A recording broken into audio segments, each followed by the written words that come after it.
9월 첫 주 예배에 오신 교회 여러분과 함께 하시기를 축원합니다. 한 주간 평안하셨습니까? 감사합니다. 무더운 여름이 언제나 지나가나 했는데 며칠 전부터 아침 저녁으로 선선해졌습니다. 달력을 보니까요, 열흘 전에 처서절기가 지난 것을 알게 되었습니다. 낮에는 여전히 햇살이 뜨겁지만 저녁과 아침에는 선선하니까 좀 지낼만 하죠. 바람이 불 때마다 벼들이 흔들리면서 서걱서걱 되는 소리가 들리고요. 또 저녁마다 찌르르 찌르르 되는 풀벌레 소리가 제법 크게 들려왔습니다. 이렇게 계절은 그대로 있는 듯해도 어김없이 때를 따라 움직이고 있음을 새삼 깨닫게 됩니다. 계절만이 아니죠. 이 세상에 존재하는 만물이 자기들만의 속도로 변해갑니다. 자기들만의 속도로 조금씩 앞으로 나아가죠. 사람도 그와 마찬가지입니다. 우리는 사람으로 태어나 살고 있는데요. 인간은 처음부터 지금의 모습으로 태어나지 않았다는 거예요. 우리 인류의 시작이 처음부터 이런 상태로 시작되지 않았다는 겁니다. 역사를 기록한 시대 이전을 선사시대라고 하는데요. 그보다 훨씬 전에 하나님의 창조 이후 그 창조의 때가 언제인지 우리는 숫자로 가늠할 수 없습니다. 그 이후 우리는 변화를 거듭해서 지금의 모습으로 살고 있는 거죠. 세상은 환경이 변하고 시대가 변해감에 따라 꾸준하게 변하고 적응해 왔습니다. 다른 동물들보다 우리 인간의 개체수가 많아진 이유가 있어요. 그거는 힘이 강해서라기보다 적응하는 능력이 강했기 때문입니다. 몸짓이 크고 사나운 그러한 동물도 어떤 세상의 환경이 변할 때, 어떤 상황이 변할 때 거기에 적응하지 못해서 멸종하고 중단된 것이죠. 진화, 진보, 변화, 성장 이런 말들이 있죠. 이 말들을 우리 기독교식으로 표현하면 거듭남이라고 할 수 있습니다. 여러분, 종교 역시 변화와 성장을 지속해 가야 됩니다. 어떤 변하는 상황에 따라서 적응하고 바뀌어가지 않으면 종교도 신앙도 거기서 멈춰버리는 거죠. 진화와 진보, 변화와 성장이 가리키는 공통점이 있어요. 뭐냐? 앞으로 나아가는 거예요. 지금이 좋든 싫든, 잘 되든 고통스럽든 어떻게 하든 앞으로 계속 나아가야 되는 거죠. 우리는 하나님과 그 아들 예수 그리스도를 믿습니다. 그렇죠? 여러분, 믿음이란 뭘까요? 믿음은 앞으로 나아가라는 부르심. 나에게 믿음이 있다는 것은 앞으로 나오라는 그 부르심에 따라서 한 걸음 한 걸음 나아가는 거예요. 자, 어느 쪽이 앞입니까? 하나님이 부르시는 쪽이 앞이에요. 진리의 안내 표지가 있는 쪽이 앞이고요. 예수께서 나아가신 십자가의 길이 앞입니다. 세상은 자기 욕망에 따라 지식과 과학기술, 문명을 발전시켜야 진보했다고 하는데 그리스도 신앙은 그렇지 않습니다. 우리는 영적 진보를 이루어야 하기에 진리와 생명을 따라 나아가야 합니다. 살고자 한다면 변화를 이루어야 하고, 변화한다는 것은 성숙함을 뜻하고, 성숙한다는 것은 끊임없이 자기를 새롭게 창조해 가는 겁니다. 여러분, 팽이를 좀 돌려보셨습니까? 팽이치기 좀 해보셨어요, 예전에? 팽이치기도 안 하고 사셨어요? 그래서 팽이 돌리는 거 보셨을 거예요. 처음에 아주 쌩 하고 돌아가지만 이 회전력이 약해지면 어떻게 돼요? 비틀비틀 댔다가 그냥 자빠지잖아요. 그래서 쓰러지지 않게 하려면 계속 팽이쳐로 쳐줘야 쌩쌩 돌아갑니다. 헬리콥터라는 비행 장치가 있죠. 헬리콥터가 공중에 잘 떠 있고 이리저리 다닐 수 있어도 그 회전하는 프로펠러가 그 회전을 멈추면 어떻게 돼요? 다 멈추면 바로 그 자리에서 추락해버립니다. 여러분, 우리의 삶이 멈추지 않으려면 우리도 매일 새롭게 변화되고 거듭남을 가져야 하는 것이죠. 우리가 지금 숨쉬고 사는 이유, 우리 몸의 세포들이 주기적으로 새로운 세포로 변해가기 때문입니다. 이것이 멈추면 우리의 몸은 죽어가는 거죠. 바울 사도는 로마서 12장에서 이 세대를 본받지 말고 오직 마음을 새롭게 함으로 변화를 받으라라고 했습니다. 여러분, 변하지 않으면 낡아가는 거예요. 앞으로 나아가지 않으면 우리 존재는 여기서 멈추는 거예요. 여러분은 앞으로 나아가기를 바라십니까? 지금보다 더 나아지기를 원하십니까? 영적 변화와 성장을 갈망하고 있습니까? 내 안에 그 갈망이 있는지 늘 이렇게 느끼셔야 돼요. 여러분, 목마름의 감각이 없으면 물을 마시지 못해요. 내 안에 허기를 느끼지 않으면 우리는 식사를 해야 될 때를 놓쳐버립니다. 여러분의 마음을 새롭게 하여 변화를 받아 가시기 바랍니다. 오늘 여기서 멈추거나 안주하지 말고 영적 발돋움을 하여서 하나님께서 부르신 쪽으로 그리스도께서 나아가신 길로 계속 나아가시는 여러분들 되시기를 주의 이름으로 축원드립니다. 바울 사도는 로마서 12장을 시작하자마자 이렇게 말합니다. 그러므로 형제들아, 내가 하나님의 모든 자비하심으로 너희를 권하노니 너희 몸을 하나님이 기뻐하시는 거룩한 산 제물로 드리라. 이는 너희가 드릴 영적 예배니라. 너희는 이 세대를 본받지 말고 오직 마음을 새롭게 함으로 변화를 받아 하나님의 선하시고 기뻐하시고 온전하신 뜻이 무엇인지 분별하도록 하라. 우리가 잘 아는 말씀입니다. 그런데요, 이 말씀이 가리키는 실제 모습은 뭘까요? 무엇이 거룩한 산제물로 드리라이고 무엇이 어떤 모습이 우리가 드릴 영적 예배입니까? 그리고 오직 마음을 새롭게 함으로 변화를 받은 그 상태는 어떤 것을 가리키는 것일까요? 그것은 변화된 새로운 생활을 가리킵니다. 바울은 산제물, 영적 예배, 변화를 받은 모습이 무엇인지 이론 소개에 그치지 않고 이 다음부터 그에 해당하는 실제 행함을 한 절 한 절 말하고 있습니다. 여러분, 하나님께 드려진다는 것은요, 세상을 벗어나 숨어지는 게 아니에요. 지내는 게 아니에요. 세상 속에 살아가는 거예요. 세상 속에서 살아가기에 죽은 상태가 아니라 죽은 재물이 아닌 산 재물로 드리라는 겁니다. 주님, 마음만 받아주세요 하는 것에 그치지 않고 몸까지, 실제 삶까지 살아가는 것입니다. 이렇게 일상에서 살아가는 것이 영적 예배라는 거예요. 이 자리에 앉아서 예배의식 따라 행하는 것만이 아니라 우리가 믿음으로 삶 속에서, 일상에서 하나씩 하나씩 살아가는 것이 영적 예배입니다. 영적 예배는 예배의식을 경건하게 드리는 수준이 아니라 나의 삶을 경건하게 살아가는 것입니다. 영적 예배의 삶을 성도는요, 매일 마음을 새롭게 함으로 변화되어 가는 거예요. 주님의 뜻을 분별하며 사는 거예요. 여러분, 하나님의 뜻을 분별하는 제일 첫 번째 기준이 있어요. 그것은 바로 사랑입니다. 그리스도를 통해 확증된 하나님의 사랑입니다. 이 사랑 없이 우리가 영적인 분별을 해나갈 수 없습니다. 여러분, 밥을 먹으면 먹은 만큼 어떻게 돼요? 밥을 한 그릇 먹었어요. 드신 만큼 어떻게 돼요? 내 배가 부르겠죠. 그것은 그 한 그릇의 밥만큼 그 열량이 내 몸에 흡수되는 거예요. 물을 마시면 마신 만큼의 물이 내 몸을 채워갑니다. 우리는 그렇게 매일 먹고 마심으로 몸을 유지해 가는 겁니다.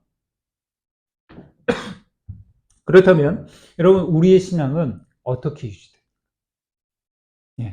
한 번 뜨거운 어떤 체험을 했다고 계속 그게 갑니까? 매일 은혜와 진리와 사랑을 받아 먹어야, 찾아 먹어야 사는 겁니다. 사랑을 먹는 방법은 사랑 받음으로 먹고 사랑함으로 먹습니다. 이 두 가지 방법. 네. 밥과 물은 내가 먹으면 되지만 사랑을 먹는 방법은 받아 먹는과 동시에 사랑을 함으로 먹게 됩니다.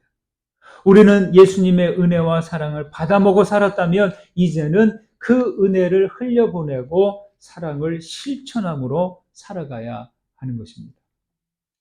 여기 9절과 10절 말씀을 보실까요? 9절, 10절 함께 했습니다. 사랑에는 거짓이 없나니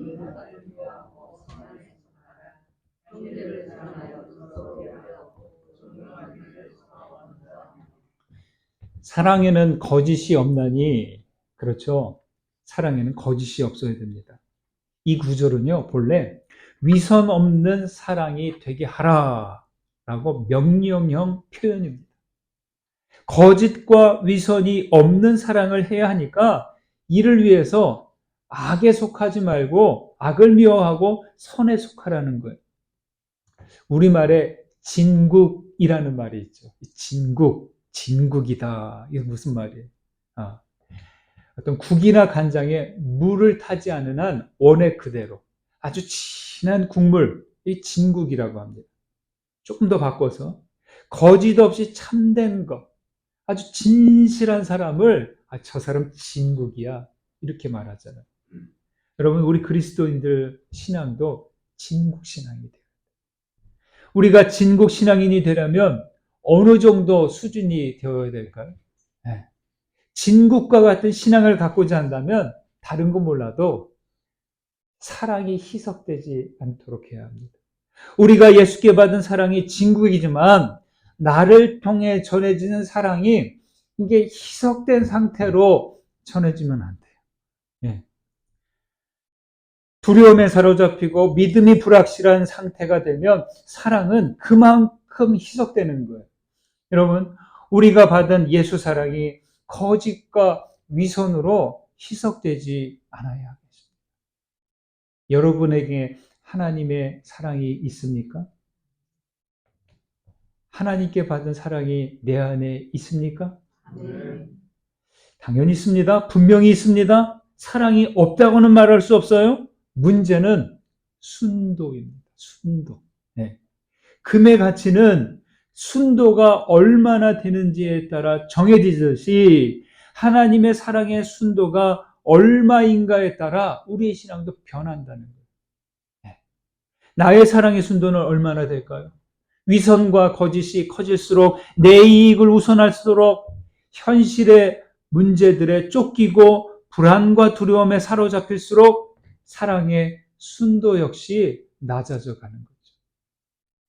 여러분, 사랑의 순도를 높이기 위해서는 내 안에 들어오는 거짓과 위선의 불순물들을 계속 걷어내야 되는 거예요. 그리고 사랑의 순수함을 유지하는, 지키는 방법은 뭐냐? 딱 하나예요. 계속 사랑하는 거. 네. 프로 운동선수가 체력과 자기 실력을 유지하는 방법 딱 한 가지.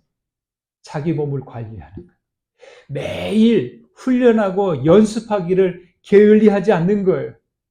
매일 훈련하고 연습하는 것을 멈추는 순간 그 선수는 그 몸이 굳어져요. 네.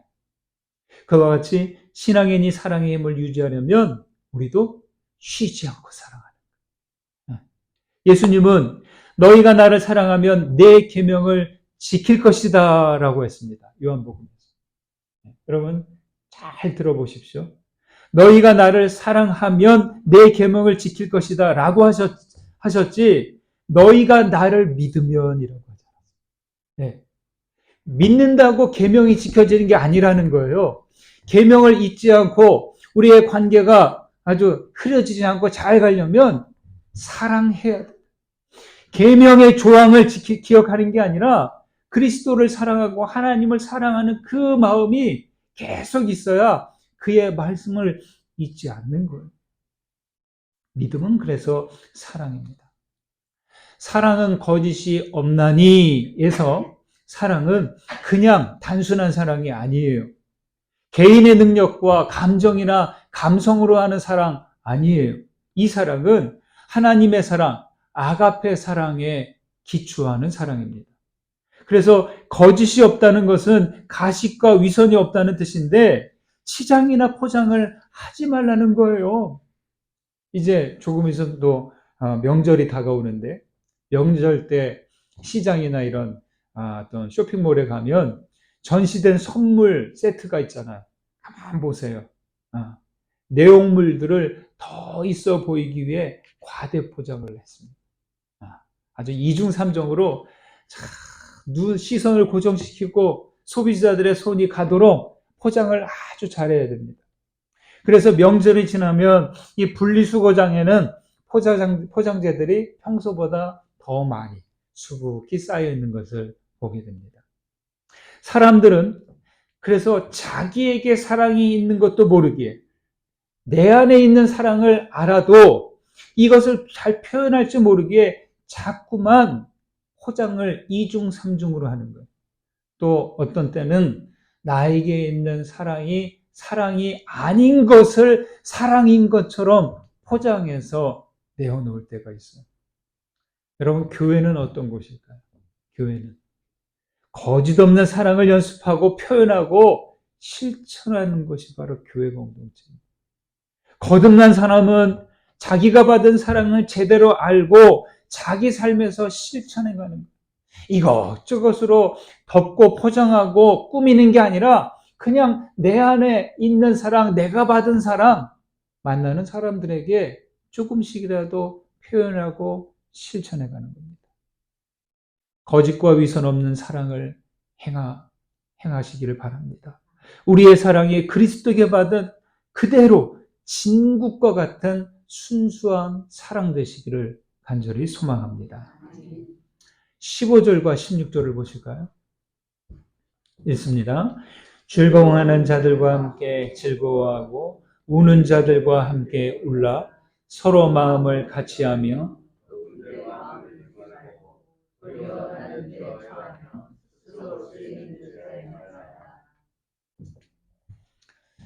여러분 손뼉을 한번 쳐보십시오.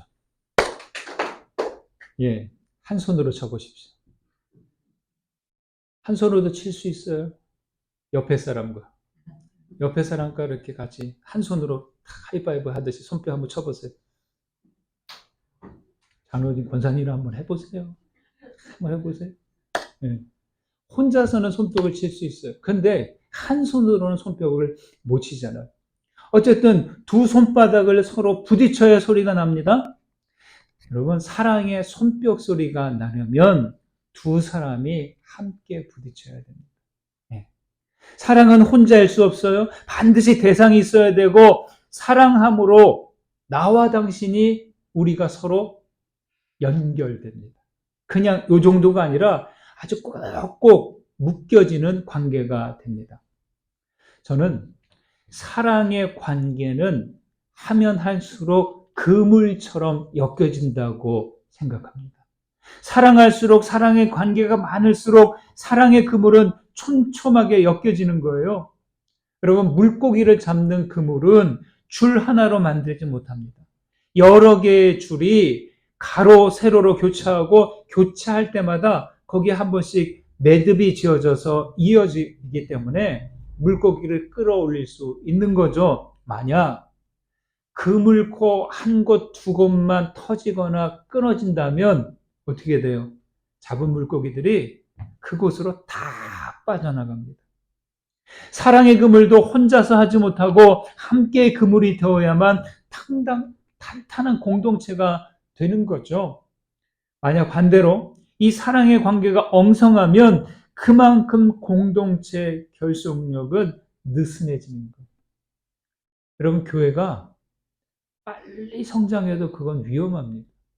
사랑의 그물로 촘촘하게 차근차근히 해서 사랑의 그물이 준비가 되어야 그 다음에 교회가 성장하다 어떻게든 되어야지, 그것이 준비되지 않은 상태에서 성장한다면 그건 몸집만 커졌을 뿐이지 상황이 되면 다 그 사이로 벗어나게 되어 있습니다. 여러분, 하나님의 사랑은요, 끊어지지 않고 변함없는 아가페 사랑이에요. 하지만 하나님의 사랑, 하나님만으로 이 사랑의 그물은 만들어지지 않는다는 거예요. 참, 이게 사랑의 공동체는 하나님 한 분이서 안 돼요. 예수님 한 분으로도 안 돼요. 제천에 와서 제가 멋진 경험들을 많이 했어요. 남성교회 분들과 함께 우리 흐르는 물에 가서 투망을 던지시는 것을 봤어요. 남성교회 분들이 중에 한 분, 두 분이 이 투망이 있으세요. 그래서 이제 해가 이렇게 이제 져가고 있는데 그 권사님을 따라갔어요. 근데 한참 준비하더니 이렇게 잡고 손목 하나에는 또 그 줄을 하나 묶고 딱 해서 물가를 가더니 딱 던지는 거예요. 딱 던지는 순간 이 들고 있던 투망이 그 부채처럼 쫙 하고 공중으로 펴지는데, 그게 지는 해와 함께 너무나 멋지고 아름다운 거예요. 제가 카메라가 없어서 그 순간을 못 찍었는데 정말 아름다웠습니다. 그렇게 던지고 나서 한 30초, 1분 지나면서 그 손목에 묶인 줄을 착 하고 잡아당기고 물가로 나오시는 거예요. 그런 다음에 하나씩 그물을 헤집어 보는데, 거기에 뭐 별의별 물고기들이 다 있는 거예요. 그때 이제 쏘가리도 들어있고 꺽지도 들어있고 하는 것을 제가 그때 봤습니다. 그렇게 잡은 거 어떻게 했을까요? 예, 매운탕 좀 해먹었죠. 아주 잘 먹었습니다. 예. 여러분, 예수님은 하나님 사랑의 원줄입니다. 예수님께서 이 땅에 딱 오신 것은 사랑의 줄을 던지신 거예요. 그리고 예수님을 통해서 많은 사람이 구원을 받았잖아요. 이건 뭐냐? 바로 예수님께 연결된 구원받은 인생들이죠. 그런데 우리가 믿음으로 예수님께 묶인 사람들이라면 예수님께 구원받은 것으로만 됐다 하는 것이 아니라 우리가 그물처럼 연결되어야 합니다. 어떻게 그물이 될 수 있을까? 서로 사랑으로 묶여서 사랑의 그물이 되어가야 합니다. 오늘 말씀에 나온 겉면들은 사랑의 그물 매듭을 위한 행동들이에요. 서로 우애하고 존경하고 열심을 품고 주님을 섬기고 소망 중에 즐거워하고 환난 중에 참고 쓸 것을 공급하고 손대접하기를 힘쓰는 일, 즐거워하는 자들과 함께 즐거워하고 우는 자들과 함께 울고 이와 같은 관계를 계속하도록 하는 그 동기, 사랑이죠. 네. 사랑이었으면 이 모든 행동들이 그냥 한 번으로 끝나는 거예요. 사랑이 아니라면 이런 행동들은 단순히 친절이고 호의가 될 뿐입니다. 그리고 이렇게 하는 이유, 내가 하나님께 예수 그리스도께 사랑 받았으니 사랑으로 대하라는 것이죠. 오늘날 사회는요, 36%가 위아래 옆집에 누가 사는지 모른 채 지낸대요. 네, 이 통계에 나온 거예요. 그래서 사회학에서는 오늘날 사회의 모습을 우리 사람 사이의 관계가 더 이상 맺어지지 않는 무연사회라고 진단합니다. 통계에 따르면 우리나라의 1인 가구는 약 30% 정도가 된다고 합니다. 앞으로 더 늘어난대. 네. 뭐 주변에 봐도 혼자 사는 사람 많잖아요. 나이가 있든 젊든 뭐 혼자 사는 사람들이 참 많아요. 그리고 매년 우리나라에서는 혼자 조용히 아무런 연고도 없이 임종을 맞는 사람이 약 1,000명 정도 돼요. 내가 이제 목숨, 이 호흡이 다 되는데 살펴줄 사람도 없고 또 연락할 만한 사람도 없는 상태로 인생을 마감하는 사람들이 1,000명이라는 거예요. 갈수록 우리 사회는 쓸쓸한 사회가 되고 있습니다. 혼자 사는 이유가 있습니다. 학업이나 직장이나 어떤 독립생활을 하기 위해서 나름 여러 가지 이유가 있어요. 어쩔 수 없이 혼밥하고 어쩔 수 없이 차 혼자 마시고 어쩔 수 없이 혼자 영화 보고 하는 그런 혼자서 하는 일 늘고 있습니다. 이런 상황에서 우리 그리스도인들이 저는 혼자 지내는 사람들을 좀 생각하면서 의식적으로 찾아가야 된다고 생각합니다. 예. 교회로 인도하기 전에 전도한다, 뭐 복음을 증거한다, 이것 이전에 먼저 해야 될 게 다가가서 혼자 있는 사람들 그냥 함께 있어주는 거예요. 불편함을 주거나 억지로 하거나 전도하려고 하는 그런 거 말고 그냥 자연스럽게 어떻게 지내? 요즘 뭐 더운데 어때? 뭐 힘든 거 없어? 아이고 얼굴 보고 싶다. 전화라도 하고 안부라도 묻고 그렇게 곁을 내주고 그 사람 곁에 있어주는 거죠. 여러분 이것이 바로 사랑의 시작이죠. 예전에 보았던 영상 한 편이 있어요. 대만에서 어떤 분이 딸과 함께 동물원에 방문했다가 이렇게 담은 영상이에요. 동물원에 가면 많은 그런 동물들이 있잖아요. 전시돼 있잖아요. 그 중에 동물원의 거북이들을 이 영상에 다 담은 거예요.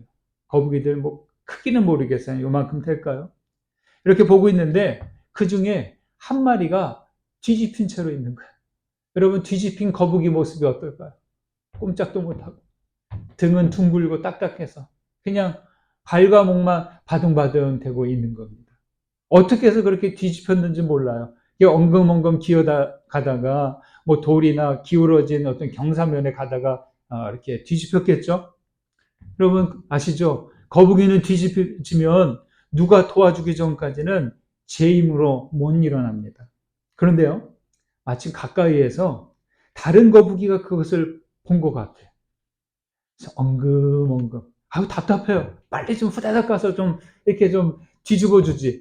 근데 엉금엉금 기어가더니 자기 머리로 툭, 툭, 툭 치면서 밀어주는 거예요. 어떻게 됐을까요? 어떻게 됐을까요? 그렇죠. 잠시 후에 그 친구 거북이의 도움으로 이렇게 제자리로 돌아왔습니다. 제 모습으로 돌아올 수 있어요. 근데 참 좋은 거는요. 그 과정을 거기에 동물원이잖아요. 어린이들이 많잖아요. 다 지켜보다가 그렇게 막 도와주니까 막 힘내라고 응원을 하고 마침내 본래 상태로 탁 들어오니까 막 다들 환호를 지르고 박수를 치고 하는 거예요.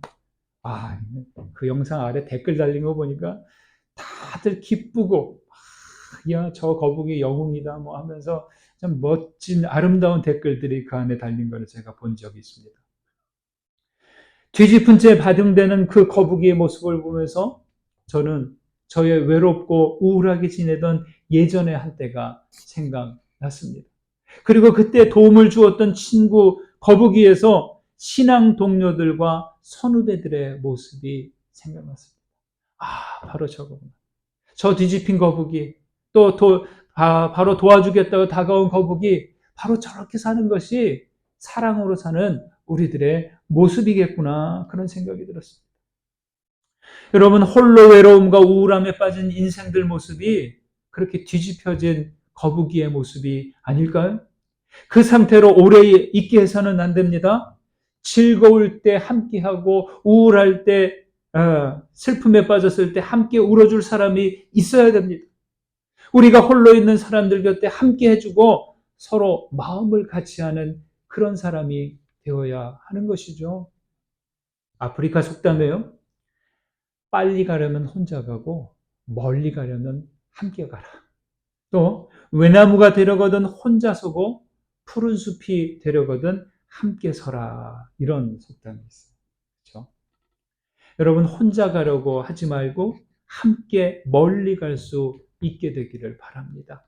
혼자 외나무로 서지 말고 함께 푸른 숲이 되어 가시기를 바랍니다.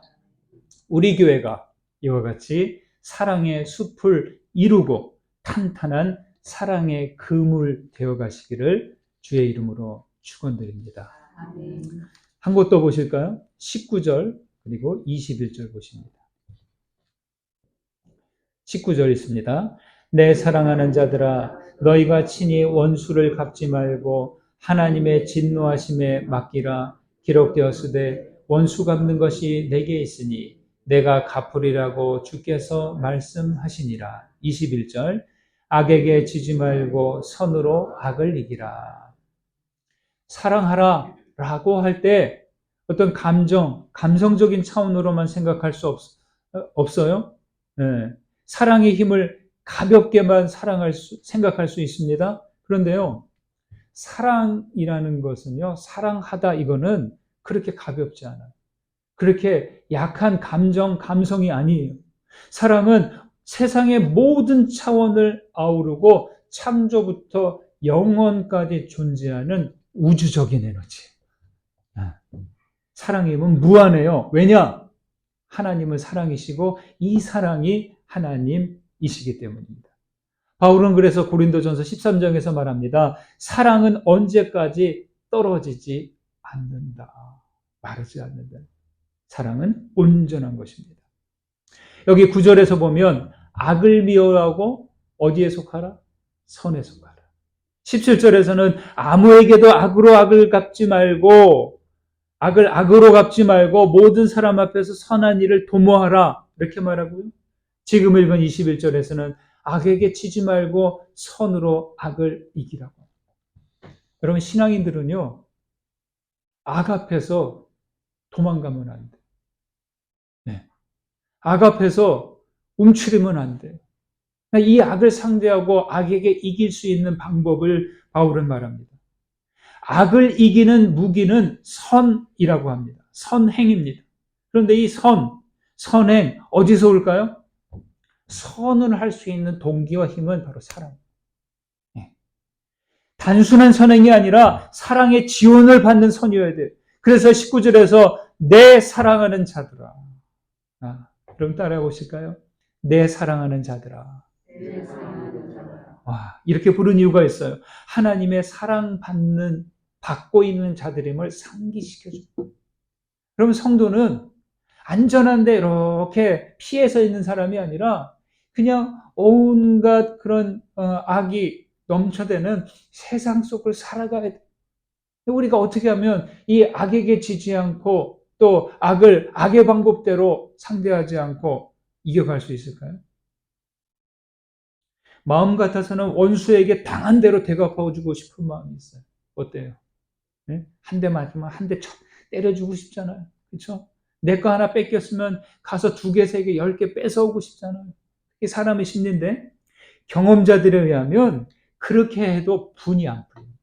원수를 갖고 그들이 했던 대로 눈에는 눈, 이에는 이 하면 어떤 것은 잠시는 좀 이렇게 아이 잘됐다 그놈 시원하다 뭐 이런 마음은 있는데 그게 오래가지 않는다는 거예요. 알아야 알겠습니다, 여러분. 악을 악으로 대하면 그때부터 악에 물들게 됩니다. 네. 악은 그것을 노리는 거예요. 우리 영혼이 악에 물들어 버립니다. 예수님이 그 하나님의 아들이신 분, 그 지혜의 영이시고 또 권능이 있으신 하나님의 아드님이 비폭력 무저항으로 십자가에 달리신 이유가 여기에 있는 거예요. 주님은 온갖 조롱과 멸시와 비난과 저주가 쏟아질 때 분노한다든지 그들을 똑같은 방법으로 대응하지 않으셨어요. 휩쓸리지 않으셨어요. 주님은 그저 불쌍히 여기시고 그들을 위해 중보하시고 자기 영혼을 아버지 손에 맡기셨습니다. 악, 영어로 evil이라고 합니다. 이거는 산다, 리브의 철자를 반대로 하는 거예요. evil, EVI의 철자를 반대로 해보세요. NIVE 됩니다.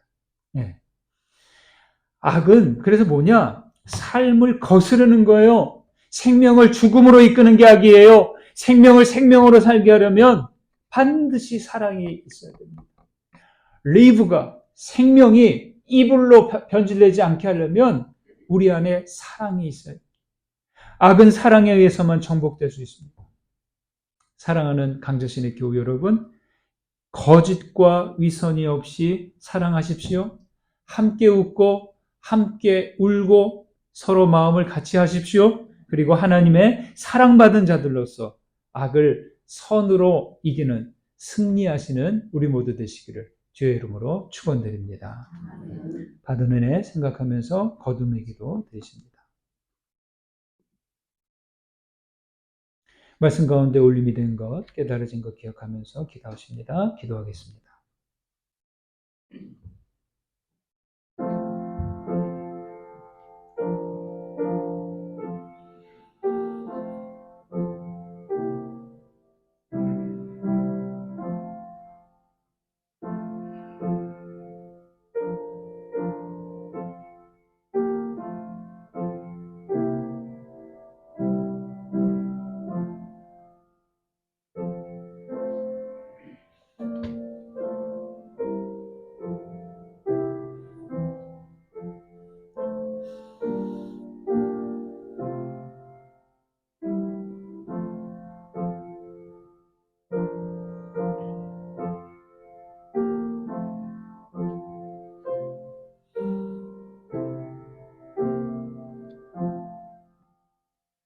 하나님, 우리는 하나님의 사랑을 받는 자녀들인 것을 잊지 않게 하옵소서.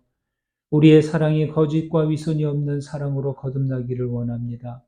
홀로 만족하는 사랑이 아닌 함께하며 서로 마음을 같이하게 하옵소서. 주님의 넘치는 사랑을 받았으니 어떤 악이든 사랑과 선함으로 승리하게 하여 주옵소서. 예수님의 이름으로 기도드립니다. 아멘.